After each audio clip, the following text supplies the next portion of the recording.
the function of a Zen teacher is to put his students in all kinds of situations where in the normal course of social relations they would get stuck. By asking nonsensical questions, by making absurd remarks, by all ways of unhinging things, and above all, keeping them stirred up with impossible demands. To hear the sound of one hand, to, without moving, stop a ship sailing out on the water, or to stop the sound of a train whistle in the distance. Magic. To touch the ceiling without getting up from one's chair. To take the 4 divisions of Tokyo out of your sleeve. To take Mount Fuji out of a pillbox. All these impossible questions are asked. And in the ordinary way of interpreting these questions, we think, well, now, gee, how could we do that? See, that's a very difficult question that's been asked. And you have to think, what would I do to do that? Because we are caught up in a certain way of discourse, which the language game that we play and the social games, the production games and the survival games that we play are good games. But we take them so seriously that we think that that is the only important thing. And this is to unstick us from that notion and realize that it would be just as good a game to drop dead now as to go on living. Is a lightning flash bad because it lives for a second as compared with the sun that goes on for billions of years?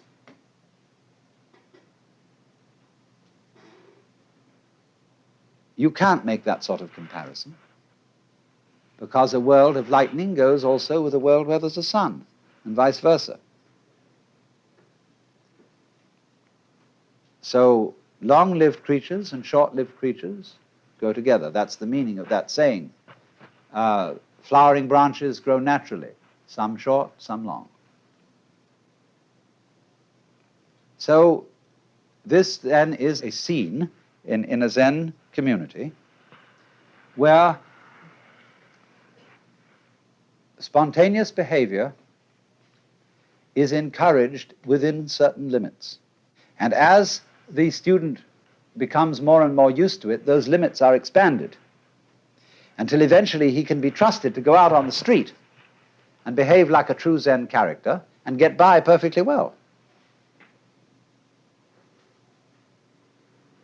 You know what occasionally happens on the street when 2 people are walking down the sidewalk straight at each other, and they both decide to move to the right together, and then to the left together, and they somehow get stuck, and they can't pass each other.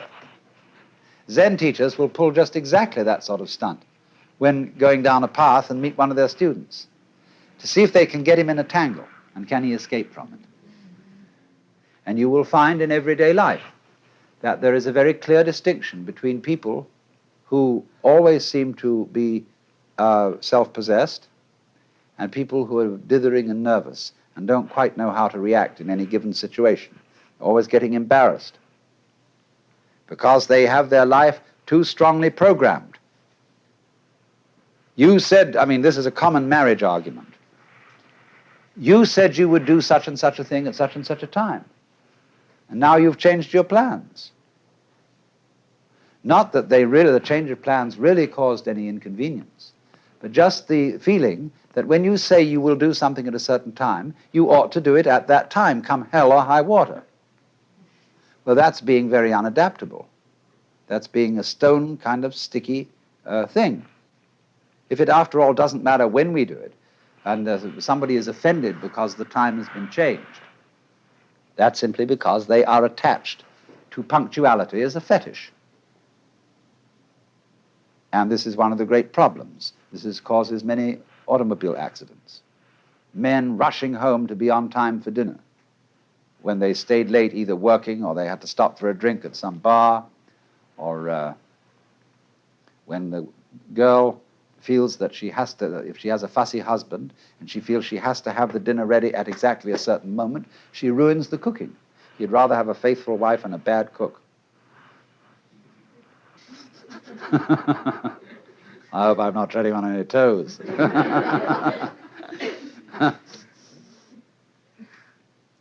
So, you see, we spend an awful lot of energy trying to make our lives fit images of what life is or should be, which they could never possibly fit. So, Zen practice is in getting rid of these images. But it's so explosive socially to do that. And it so worries people. They get vertigo, they get dizzy, they don't know which end is up. And this happens, you know, if you've ever been in one of those blab sessions, where they call them tea groups, I think, or something like that, where the people gather together without any clear idea of what this gathering's about. They know it's somehow self-exploration, but just how do you begin on that? And so somebody starts to push his idea, and then somebody else says, well, why are you trying to push your idea on us? And then they all get into an argument about the argument. And the most amazing confusions come about, but sometimes they all see what idiots they're being, and then they learn to live together in a really open and spontaneous way.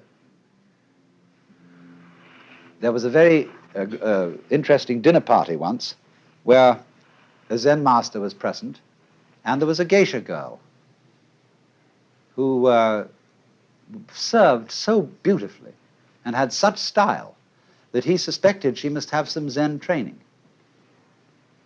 And after a while, when she paused to fill his sake cup, he bowed to her and said, I'd like to give you a present. And she said, I would be most honored. And he took the iron chopsticks that are used for the hibachi, the charcoal brazier, moving the charcoal around. He picked up a piece of red-hot charcoal and gave it to her. Well, she had very long sleeves on her kimono. She whirled the sleeves round her hands and took the hot charcoal, withdrew to the kitchen, dumped it, and changed her kimono because it was burnt through. Then she came back into the room, and after a suitable interval, she stopped before the Zen master and bowed to him and said, I would like to give you, sir, a present. And he said, I would be very much honored. Of course, he was wearing a kimono, something like this.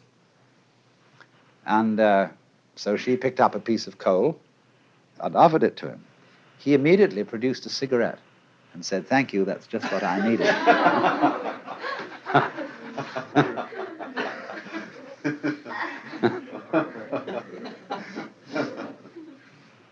Now, you know, in the same way that we have this in our culture, certain people who are comedians, who know how to make jokes and gags in a completely unprepared situation, face them with anything, and they somehow come through. So that is exactly the same thing in a special domain as Zen. Only a master of Zen does this in every life situation. But the important thing is to be able to do this